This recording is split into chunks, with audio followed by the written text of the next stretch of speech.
TV 우리 동네 성서학당. 나는 학자다. 우진성 목사님의 성경의 먹고 마심 이야기 제1강 지금 시작하겠습니다. 많은 분들이 기다리셨을 텐데요. TV 우리 동네 성서학당에서는 처음으로 드디어 우진성 목사님이 나오셨습니다. 우진성 목사님 안녕하세요. 안녕하세요. 예, 처음이네요. 그러고 보니까 찍을 때마다 와 있었는데. 네, 많은 학자분들을 저 이제 스튜디오 밖에서 많이 괴롭히셨는데 이제 안으로 들어오시게 내가 괴롭혔나? 오늘 이제 조금 짓궂거나 다양한 질문들을 좀 하려고 할 텐데요. 오랜만에 이제 팟빵에서는 거의 매주마다 말씀을 해주셨는데 TV 우리 동네선 처음 나와서 이야기해 주시는 거예요. 이거 앉으니까 어렵네요. 긴장되고. 그리고 오늘 왜 이렇게 저기 MC는 이렇게 환하고 하얗고 나는 어제 산을 갔다 와서 그런가. 좀 햇빛에 조금 타셨나 봐요. 그러니까요. 예. 어제 미린의 성지 거기에 다른 스콜레 회원들하고 같이 가벼운 등산을 했는데 해를 받았나 보네. 이번에 가지고 오신 주제가 조금 독특한 것 같아요, 목사님. 성경의 먹고 마심 이야기. 특별히 이 주제를 가지고 오신 이유가 있을까요? 네, 내가 이게 제가 한국 들어온 지 11년 정도 됐는데 들어오기 전에 썼던 박사학위 논문 주제예요. 논문 제목이 Eating and Drinking Power and Identity. 그리고 뭐 부제가 어렵게 쭉 길게 붙어요. 근데 논문 제목으로는 전 세계에서 제일 쉬운 제목이 아닐까. 네. 박사학위 논문으로. 그럴 것 같은데 Eating and Drinking Power and Identity 해서 성경의 먹고 마심 그리고 초대교회의 먹고 마심이 어떤 그 이야기 속에서 혹은 실제 교회에서 어떤 역할을 했는지 파워와 정체성, 힘과 정체성이라는 관점에서 접근을 했던 논문인데 귀국해서 그걸로 강의를 많이 했어요. 강연도 하고. 실제로 네, 한국에 실제로. 오셔서. 그때는 왜 먹고 마심 얘기만 해서 우진성 목사님은 먹고 마심 전문가. 그러니까 예수님이 이제 먹보요 술꾼이 나셨던 것처럼 내 인상이 딱 그렇게 생겼잖지. 몸매와 이게 강연하시면서 계속 그러셨던 그럼요. 그렇게 됐는데 그것도 좀 그 계속 이미자 동백꽃은 모르지. 몰라요. 네. 아니 계속 똑같은 거 보니까 나도 지겹고 또 와서 가르치고 또 설교하고 하는 중에 새로운 컨텐츠들이 계속 개발되니까 이 주제를 잊고 있었는데 네. 최근에 이제 어느 스콜레 예장 통합 목사님들을 모여서 공부하는 스콜레인데 거기서 이걸 해달라고 하더라고요. 이 주제를 갖고 먹고 마심의 이야기를요. 예, 그러니까 그게 딱 먹고 마심이 아니라 논문 쓴 거를 얘기해달라고 하더라고요. 그래서 알았다고 해서 최근에 이제 그 스콜레를 끝마쳤어요. 그래서 머릿속에 비교적 그 얘기를 했기 때문에 잊고 얘기를 하다 보니까 진짜 재밌더라고요. 이 얘기가. 내가 하는 얘기가 너무 재밌는 얘기예요. 그래서 우리 동네 성서학당에서 내가 나오면 다른 얘기도 할 게 많지만 이 재밌는 얘기 먼저 하자. 그렇게 한 거예요. 또 이걸로 책도 써야 되지 않겠는가. 책이 지금 준비 중이신 거죠? 한 글자도 안 썼어요. 한 글자도 근데 이건 뭐 내 논문을 영어로 써놓은 거니까 뭐 썼다고도 할 수 있죠. 이번 한글로 해야 되고 우리 내 생각에는 글로만 빼꼼한 책은 재미가 없을 것 같은 거야. 안 읽을 것 같아. 그쵸. 사람들이 얼마나 재밌는 걸 모르는 거야.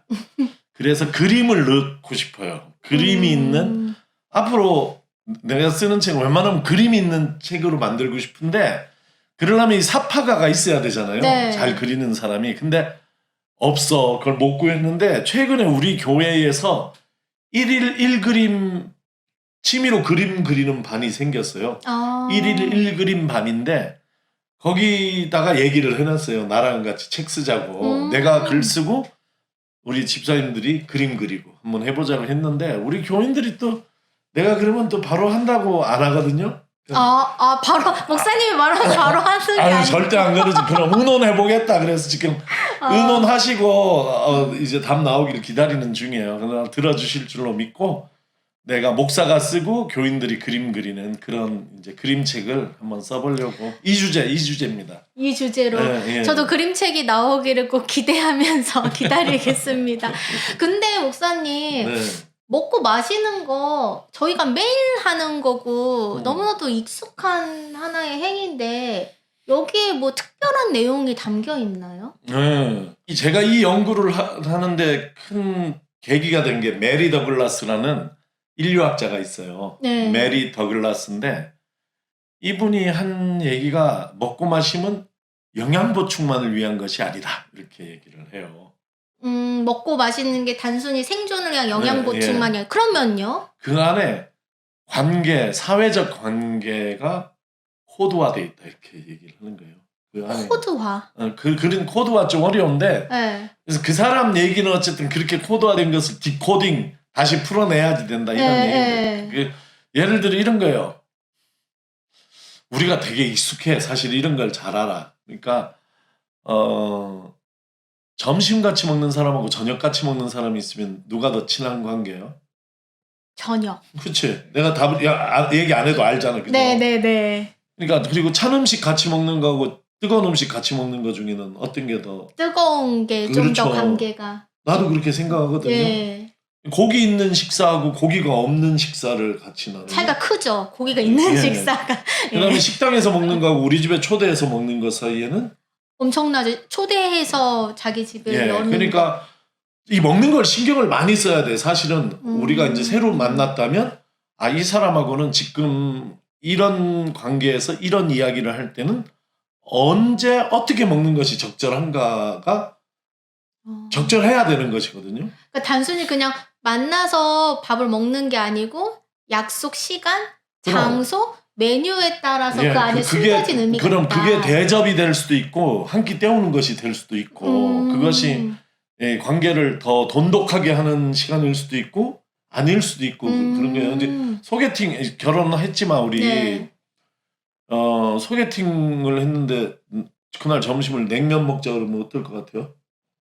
해본 적이 없지만, 없지만. 네, 없지만 먹자고 하면은 거기에 수육 한 점 꼭 있어야죠. 아니지. 그게 아니라 처음 만나는 사이는 면은 적절하지 않은 음식인 거예요. 왜요? 너무 물고 뜯어야 돼가지고. 하긴 보통 파스타나 뭐 이런 그렇지. 거 먹죠. 그런 냉면 같은 건 좀 어려운 음식이에요. 그런 게 이제 그 아주 쉽게 설명하자면 그런 게 코드화되어 있는 것이거든요. 이런 거는 이제 적절하게 우리가 관계 속에서 관계가 그 음식에 표현되어 있는 것이. 그러니까 나는 이렇게는 우리가 뭘 먹을 수 있지만 또 이런 관계에서는 이런 걸 먹을 수 있고 이렇게 있는 그게 그쵸. 꼭 배 채우고 영양만을 위한 것은 아니다 하는 것이죠. 그러니까 식사는 단순히 영양 보충만이 아니라 그 안에 사회의 관계가 예. 숨어 있다라는 예. 것이 이젠 좀 이해가 되네요. 예, 그래서 그걸 이해하고 나니까 그런 궁금증이 생긴 거죠. 그러면 성경 안에 있는 먹고 마심 이야기에는 오늘 이제 성경 안으로만 한정 지읍시다. 네. 제가 쓴 것은 이제 교회사까지 가는데 그건 빼고 그러면 성경 안에 있는 먹고 마심 이야기에도 관계가 들어있지 않을까? 그럴 것 같아요. 예. 근데 성경은 또 사람과 사람 간의 관계만 들어있는 것이 아니라 하나님과 인간의 관계가 먹고 마심을 통해서 표현돼 있을 수도 있겠다. 그거는 생각해 본 적이 없는데. 그죠. 근데 맨날 먹고 마시면서도 이런 생각을 안 하는 게 신기한데 나는 워낙 먹고 마심을 그러니까 좋아해서 이런 걸 이 생각을 하시니까 한 거야. 박사님이신 거죠. 이게 박사 쉽게 된 그쵸. 거지 뭐. 이런 걸 하시니까 박사님이 된 거죠. 먹고 마심이 인간과 인간 사이가 아니고 하나님과 우리 사이에도 있다. 어서 이야기해 주세요. 그럼 예를 들어 이런 게 네. 그 원력 창세기 그 에덴 동산 이야기 보면 네. 하나님께서 인간을 만드시고 그 에덴 동산에 식물을 다 채우시고 맞아요. 마음대로 먹으라 그랬거든. 네. 마음대로 그냥 공짜로 먹어라. 다 먹을 수 있다. 네. 그건 굉장한 사랑 아니에요? 그죠. 무한 인간에 대한 애정이지. 열어주셨으니까. 그러니까 하나님께서 그럼 하나님 우리에게 먹을 것을 마저 주셨죠. 네, 창조자 하나님께서. 그럼 그 애정이지.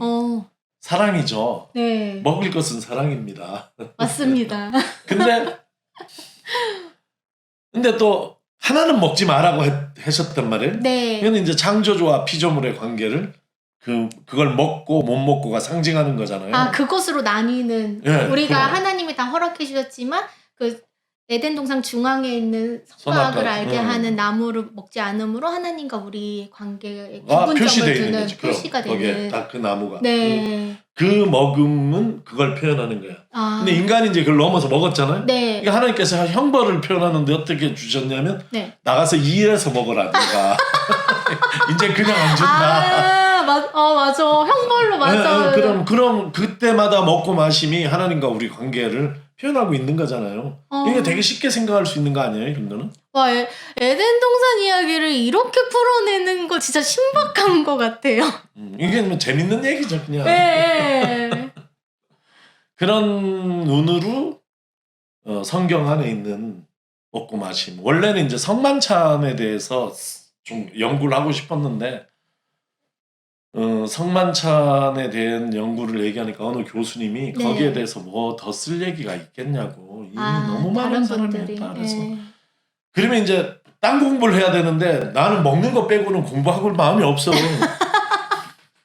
그래서 생각을 하다가 메리 더글라스를 만나고 그러니까 신학이라는 성찬에 대한 뭐 교류 논쟁이라든지 이런 거 너머에 있는 네. 음식 사회학자, 음식 인류학자 이런 사람들의 얘기를 들으면서 네. 아, 성경에 그냥 성찬의 얘기만 있는 것이 아니라 그거는 하나의 파트고 그걸 넘어서는 먹고 마신 보편에 대한 이야기들이 있고 그것을 인류학자, 사회학자들이 해석을 했다면 나는 그걸 신학적으로 한번 접근을 좀 해볼 수도 있겠다 이런 생각을 한 것이에요.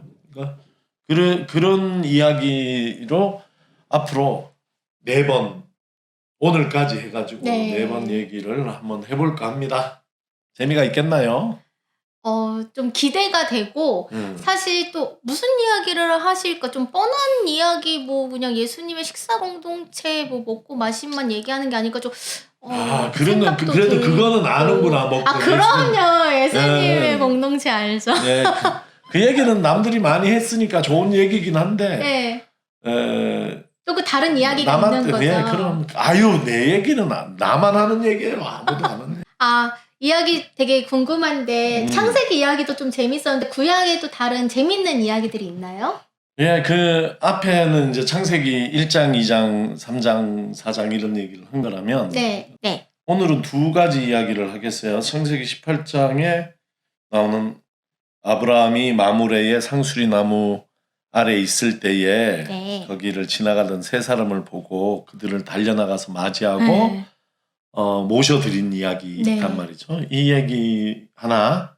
그다음에 2번째는 출애굽기 보면은 출애굽기 19장에서 24장이 시내산 계약을 맺는 장면이에요. 근데 그 시내산 계약의 하이라이트가 뭐냐면 하나님 앞에서 먹고 마신 거거든요. 그래서 그 먹고 마심의 의미는 또 무엇인가? 십계명이 아니고 먹고 마심이 그럼요. 더 주되다. 거기에 이제 십계명 20장에 나오는 얘기고 그러나 그것의 정말 결정적인 그 계약은 24장 1절에서 11절 사이에 나오죠. 기대가 되는데 먼저 창세기 18장 아브라함 환대 이야기부터 좀 나눠볼까요? 예. 창세기 18장 1절에서 8절 말씀입니다.